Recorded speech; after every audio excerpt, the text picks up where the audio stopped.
মানদণ্ড জিন্দাবাদ জিন্দাবাদ জিন্দাবাদ এজিপি জিন্দাবাদ জিন্দাবাদ জিন্দাবাদ মানদণ্ড জিন্দাবাদ জিন্দাবাদ জিন্দাবাদ এজিপি জিন্দাবাদ জিন্দাবাদ জিন্দাবাদ জয় গো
আমি বিচাৰিছিলোঁ কঠীয়াতলীত সভা পাতিম, আমাক তাত অসুবিধাত পেলালে।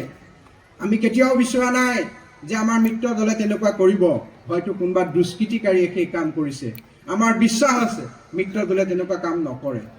যি নহওক, আমি সেই সকলো বাধা পাচিৰ অতিক্ৰম কৰি আহি আজি ইয়াৰ কামপুৰৰ এই ৰাসথলীত কামপুৰৰ ৰাইজে, কামপুৰৰ ৰাস কমিটিয়ে এই জেগা দিয়াৰ কাৰণে প্ৰথমতে আমি কামপুৰবাসী ৰাইজ, কামপুৰবাসী আমাৰ পৌৰসভাৰ সদস্যসকল আৰু কামপুৰৰ আমাৰ বিশেষকৈ ইয়াৰ জ্যেষ্ঠ নাগৰিকসকল আৰু কামপুৰ ৰাস সমিতিকে ধৰি সকলোকে আমি বিশেষভাৱে ধন্যবাদ আৰু কৃতজ্ঞতা জ্ঞাপন কৰিছোঁ।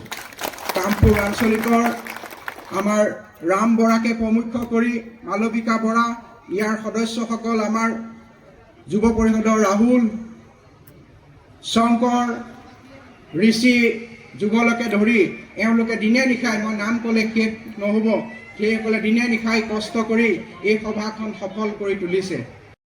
অসম গণ পৰিষদৰ বুথ সন্মিলনৰ সভা অনুষ্ঠিত হৈ গ'ল। 284টা বুথৰ প্ৰতিটো বুথৰ পূৰ্ণাংগ কমিটি ইয়াত আজি আহিছিল। ৰাইজৰ ব্যাপক উৎসাহ দেখিলোঁ। অসম গণ পৰিষদৰ প্ৰতি ৰাইজৰ ব্যাপক সমৰ্থন দেখিলোঁ। আমি সমগ্ৰ অসমতে আজি NDAৰ সপক্ষে, অসম গণ পৰিষদৰ সপক্ষে যি বতাহ বলিছে, সেই বতাহ বৰহমপুৰতো আহি পাইছে। বৰহমপুৰত অসম গণ পৰিষদ এটা অতি শক্তিশালী স্থিতিত আছিল। আমি বিশ্বাস কৰোঁ ৰাইজৰ সহযোগত, ৰাইজৰ সমৰ্থনত অগপৰ দুৰ্গ বৰহমপুৰত অসম গণ পৰিষদৰ বিজয় যাত্ৰা অব্যাহত থাকিব। ইতিমধ্যে অগপৰ মতানৈক্য আৰম্ভ হৈছে, এই ক্ষেত্ৰত কি ক'ব? কোনো মতানৈক্য হোৱা নাই। আমি 2016 চনৰ পৰা ভাৰতীয় জনতা পাৰ্টীৰ সৈতে একেলগে নিৰ্বাচন খেলিছোঁ। এইবাৰো আমি একেলগে নিৰ্বাচন খেলিম আৰু পুনৰবাৰ ডক্টৰ হিমন্ত বিশ্ব শৰ্মাৰ নেতৃত্বত NDA আমাৰ মিত্ৰজোঁটৰ চৰকাৰ হ'ব, তাত অসম গণ পৰিষদো অংশীদাৰ হ'ব। এখন আমি বিচাৰিছোঁ, এই সম্পৰ্কে আসনৰ চূড়ান্ত সিদ্ধান্ত এতিয়াও হোৱা নাই, দুই এদিনতে সিদ্ধান্ত হ'ব। আমি আশা কৰোঁ অসম গণ পৰিষদৰ প্ৰতি ৰাইজৰ যি সমৰ্থন আছে, সেই সমৰ্থনৰ প্ৰতি লক্ষ্য ৰাখি আমি অসম গণ পৰিষদে কেইটা ছিট বিচাৰিব অসমত? আমি কেইটা ছিট বিচাৰোঁ এইটোতো নকওঁ, কিন্তু এষাৰ কথা আপোনালোক কৈ থওঁ, এইবাৰ অসমত অসম গণ পৰিষদৰ MLA বৃদ্ধি পাব। বহমপুৰ সমষ্টি আপোনালোকে বিচাৰিছে নেকি? তেনেকুৱা কিবা আছে নেকি? না, বিচাৰিছোঁ আমি, নিবিচাৰটো কথা নাই, আমি বিচাৰিছোঁ। যি ছিট আপোনালোকক দিব, অসম গণ পৰিষদ দিব, তাক লৈ আপোনালোক সন্তুষ্ট হ'বনে? এতিয়া আলোচনা চলি আছে, আলোচনা সম্পূৰ্ণ হ'ব দিয়ক। আচলতে বিজেপি এজিপি বুলি কথা নাই, আমি নিৰ্বাচন NDA হিচাপে খেলিছোঁ। এতেকে আমি NDA হিচাপে নিৰ্বাচন খেলিম আৰু আমাৰ আশাবাদী অসম গণ পৰিষদে যোৱাবাৰতকৈ এইবাৰ বেছি MLA বিজয়ী কৰিবলৈ সক্ষম হ'ব। ধন্যবাদ। প্ৰথম কথা, নতুনকৈ গঠন হোৱা বহমপুৰ সমষ্টিটোক লৈ অসম গণ পৰিষদে প্ৰত্যেকটো অঞ্চলত বুথ, আঞ্চলিক, মণ্ডল সকলো সমিতি সম্পূৰ্ণ কৰি আজি আমাৰ কৰ্মকৰ্তাসকলৰ এখন বুথ সন্মিলন হিচাপে গোটেই কৰ্মকৰ্তাৰ এখন সন্মিলন অনুষ্ঠিত হ'ল কামপুৰত। আৰু আপুনি কোৱাৰ দৰে কোনো সংঘাত নহয়। আচলতে কাৰোবাৰ অকণমান ঈৰ্ষা হৈছে, কাৰোবাৰ অকণমান হিংসা হৈছে, কিন্তু মই ভাবোঁ বহমপুৰ বিনন্দীয়া। সেইকাৰণে বহমপুৰত অসম গণ পৰিষদৰ যি লক্ষ্য, ঐক্য, শান্তি আৰু প্ৰগতি, সেই সদায় আছে। আমি এখন বহল অন্তৰৰ মানুহ, আমি সকলোকে লৈ আগবাঢ়িব বিচাৰোঁ। আমি সংঘাতৰ বাণী লৈ নহয়, সমন্বয়ৰ বাৰ্তা লৈ যাম। আৰু অহা কালিৰ পৰা আমাৰ দলৰ কৰ্মকৰ্তাসকলে যোনে সংঘাত কৰিব বিচাৰে, এপাহ ধুনীয়া ৰঙা গোলাপ ফুল লৈ পেলাই তেওঁলোকৰ ঘৰলৈ যাব। এই ধৰণে আমাৰ যাত্ৰা আৰম্ভ হ'ব।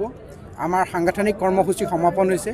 ইয়াৰ পিছত আমি ৰাইজৰ ওচৰলৈ যাম আৰু কোনোবাই যদি তেনেকৈ সংঘাত কৰিবলৈ আগবাঢ়ি আহে, আমি এপাহ গোলাপ ফুল এই আগবঢ়াই দিম। সংঘাতৰ বাবে আপোনালোকে যিখন সভা স্থান কঠীয়াতলিত কৰিছিলে সলনি কৰিব লগা হৈছে, কামপুৰলৈ আনিব লগা হৈছে। আচলতে আমাৰ লগত পোনপটীয়াকৈ একো সংঘাত নাই।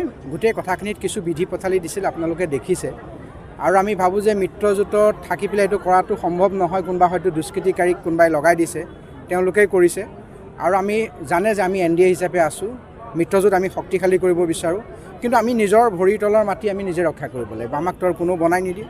সেইকাৰণে আমি নিজৰ সংগঠন কৰিছোঁ। আমি দলৰ সভাপতি অতুল বৰাৰ নিৰ্দেশত দলৰ শক্তিশালীকৰণৰ কাম আগবাঢ়িছোঁ। আমাৰ মাননীয় ডক্টৰ হিমন্ত বিশ্ব শৰ্মা ডাঙৰীয়াৰ নেতৃত্বত আমি NDAক শক্তিশালী কৰিব বিচাৰিছোঁ। আৰু সেইকাৰণে বহমপুৰ বিনন্দীয়া কৰি পেলাই আমি সকলোকে লৈ পেলাই, যাতে মই পুনৰ দোহাৰিম যে আমি যোৱাবাৰ NDA প্ৰাৰ্থীজন খুব কম সংখ্যক ভোটত জয়ী হৈছিলোঁ।